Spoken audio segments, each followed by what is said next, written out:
మనలో చాలామంది అంటుంటాం, నాకు ఇది లేదు, నాకు అది కుదరదు, నా పరిస్థితి బాలేదు అని.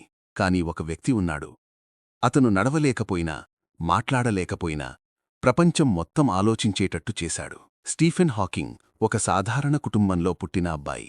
చదువంటే ఇష్టం, ప్రశ్నలు అడగడమంటే ప్రాణం. ఈ ప్రపంచం ఎలా మొదలైంది? కాలం ఎందుకు ముందుకే పోతుంది? అలాంటి పెద్ద పెద్ద ప్రశ్నలు అతని మనసులో తిరుగుతుండేవి. అన్నీ బాగానే నడుస్తున్న సమయంలో 20 ఏళ్ల వయసులో డాక్టర్ ఒక మాట చెప్పాడు. నీ శరీరం నెమ్మదిగా పనిచేయటం ఆగిపోతుంది అని.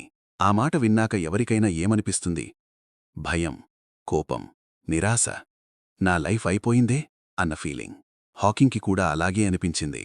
కాని అక్కడే అతనొక నిర్ణయం తీసుకున్నాడు. నా శరీరం నాకు సహాయం చెయ్యకపోతే నా మెదడే నా ఆయుధం అని. రోజులు గడిచే కొద్దీ చేతులు కడలలేదు, కాళ్ళు సహకరించలేదు, మాటలు బయటకీ రాలేదు.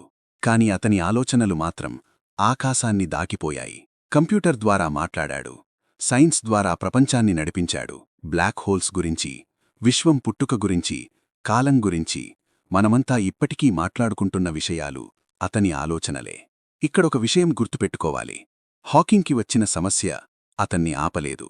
అతను తన సమస్యని ధైర్యంతో ఎదుర్కోవాలి అనుకున్నాడు. జీవితంలో అందరికీ ఏదో ఒక సమస్య ఉంటుంది. ఒకరికి ఇంటర్నెట్ పనిచేయకపోవడం సమస్య అయితే, మరొకరికి పేదరికమే సమస్య, ఇంకొకరికి ఆరోగ్య సమస్యలు ఉండటం కామన్. కాని అసలు ప్రశ్న ఏంటంటే, నీ సమస్య నిన్ను నడిపిస్తుందా, లేదా నువ్వు నీ సమస్యని నడిపిస్తున్నావా?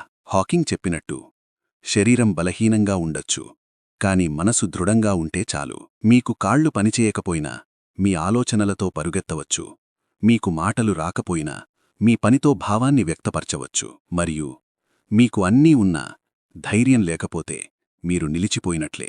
చివరి మాట, మీ జీవితంలో అతిపెద్ద వైకల్యం మీ శరీరం కాదు, మీ విశ్వాసం.